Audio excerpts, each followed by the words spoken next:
샘터 가족 여러분, 안녕하십니까? 샘터지기 김덕겸 목사입니다. 오늘은 출애굽기 39장 1절부터 21절까지고요.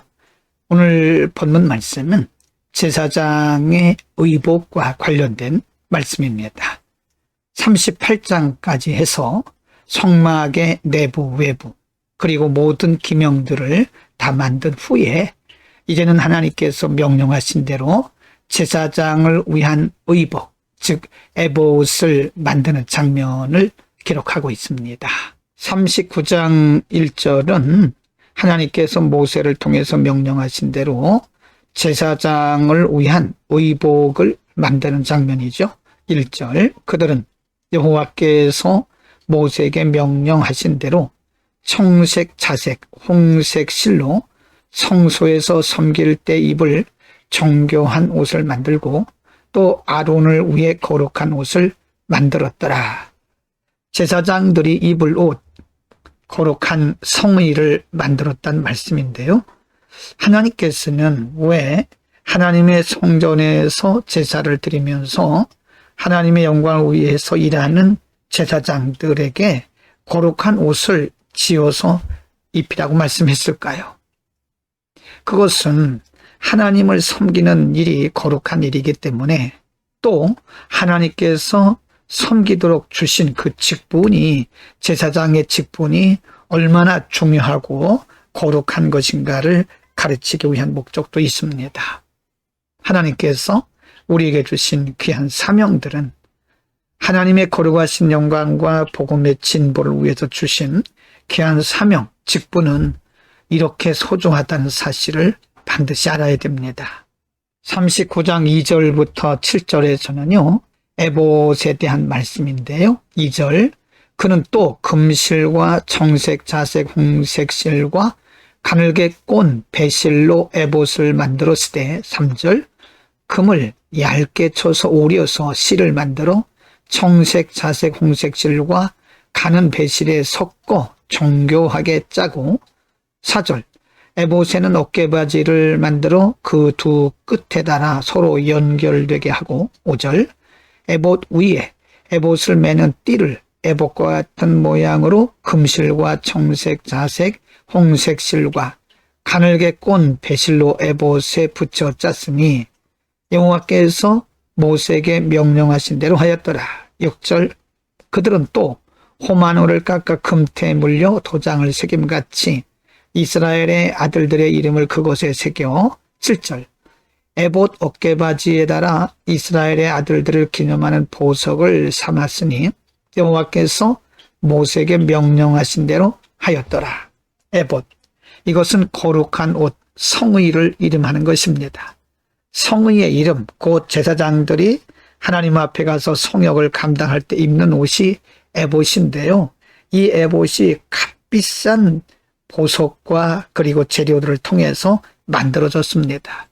그것은 앞에서 말씀드린 것처럼 제사장의 직분이 얼마나 소중하고 거룩하고 영광스러운 것인가를 가르쳐 줍니다. 39장 8절부터 14절에는요, 제사장이 입는 에봇 성의에 있는 흉패에 대해서 말씀하고 있습니다. 8절, 그가 또 흉패를 정교하게 짜되 에봇과 같은 모양으로 금실과 청색, 자색, 홍색 실과 가늘게 꼰 배실로 하였으니 9절, 그것의 길이가 한 뼘, 너비가 한 뼘으로 네모가 반듯하고 두 겹이며 10절, 그것에 네 줄 보석을 물렸으니 곧 홍보석, 황옥, 옥두옥이 첫 줄이요. 11절, 둘째 줄은 성육석, 남보석, 홍만호요. 12절, 셋째 줄은 호박, 백만호, 자수정이요. 13절, 넷째 줄은 녹보석, 호만호, 벽옥이라.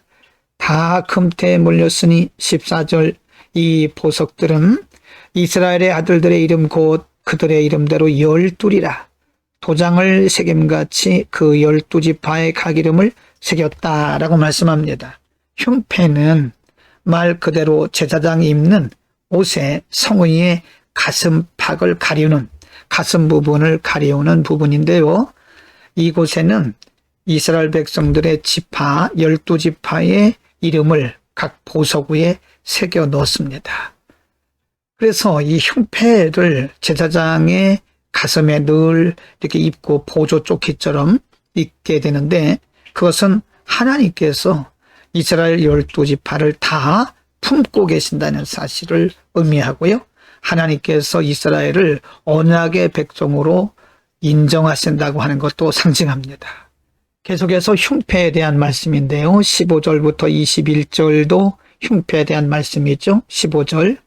그들이 또 순금으로 노끈처럼 사슬을 따 흉패에 붙이고, 16절.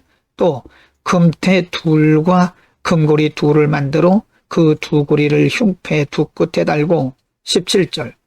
그 따은 두금 사슬을 흉패 끝 두 고리에 꿰매었으며, 18절. 또 따은 그 두 사슬의 다른 두 끝을 에봇 앞 두 어깨바지에 금대에 매고, 19절. 또 금고리 둘을 만들어 흉패 두 끝에 달았으니 곧 그 에봇을 마주한 안쪽 가장자리에 달았으며, 20절. 또 금고리 둘을 만들어 에봇 앞 두 어깨바지 아래 매는 자리 가까운 쪽, 곧 정교하게 짠 에봇 띠 위쪽에 달고, 21절. 청새끈으로 흉패고리와 에봇고리에 꿰어 흉패로 정교하게 짠 에봇 띠 위에 붙여서 에봇에서 벗어지지 않게 하였으니 여호와께서 모세에게 명령하신 대로 하였더라. 앞에서 말씀드린 것처럼 흉패는 제사장이 이스라엘 백성들의 12지파 이름이 기록된 보석을 매단 그런 조끼와 같은 것이죠. 그래서 그것이 흘러내리지 않도록 정교하게 만들었다. 15절에서 21절은 그런 내용을 말씀하고 있습니다. 오늘은 제사장들이 입는 의복, 에봇과 흉패에 대해서 말씀을 드렸는데요. 아름다운 의복, 성의, 거룩한 옷을 입히도록 에봇을 만들게 하신 것은 하나님을 섬기는 일이, 그 직분이 너무나도 영광스럽고 영화롭기 때문에 그런 것입니다. 예수 그리스도를 믿고 하나님의 자녀가 된 우리들에게 하나님은 예수 그리스도의 의를 통해서 우리를 정결케 하시고 의롭다 하신 후에는 우리를 하나님의 나라와 복음의 진보를 위해서 하나님의 도구로 쓰십니다. 하나님께서 우리들에게 어떤 직분을 주셨든지 그 직분은 너무나도 영화롭고 영광스럽다는 사실을 반드시 기억해야 됩니다. 누구든지 하나님의 사역을 함부로 감당할 수 있는 건 아니죠. 하나님께서 우리를 부르시고 우리에게 맡기셨기 때문에 우리가 이 영광스러운 직분을 받고 감당하게 되는 겁니다. 우리에게 맡기신 직분이 무엇이든 우리는 소홀히 여기지 말고 영광스러운 직분임을 알고 잘 감당할 수 있기를 바랍니다. 하나님은 이런 직분을 천사들에게 맡기지 않으셨습니다. 그래서 찬송가의 가사에 보면 천사도 흠모한다라고 말합니다. 오늘도 우리가 각각 맡겨주신 사역, 직분을 믿음으로 잘 감당할 수 있기를 바랍니다. 기도하겠습니다. 거룩하신 아버지, 우리를 그리스도 예수의 보혈로 정결케 하시고 뿐만 아니라 이 땅 하나님 나라 확장하고 복음의 진보를 위해서 주의 영광을 드러내는 일로 우리를 써주시기 위하여 우리에게 직분 주심을 감사합니다. 하나님, 우리를 이렇게 귀하게 여기시고 충성되게 여기셔서 귀한 직분 주셨사오니 영광스러운 직분을 우리가 끝까지 감당할 수 있게 하옵소서. 예수 그리스도의 이름으로 기도드립니다. 아멘.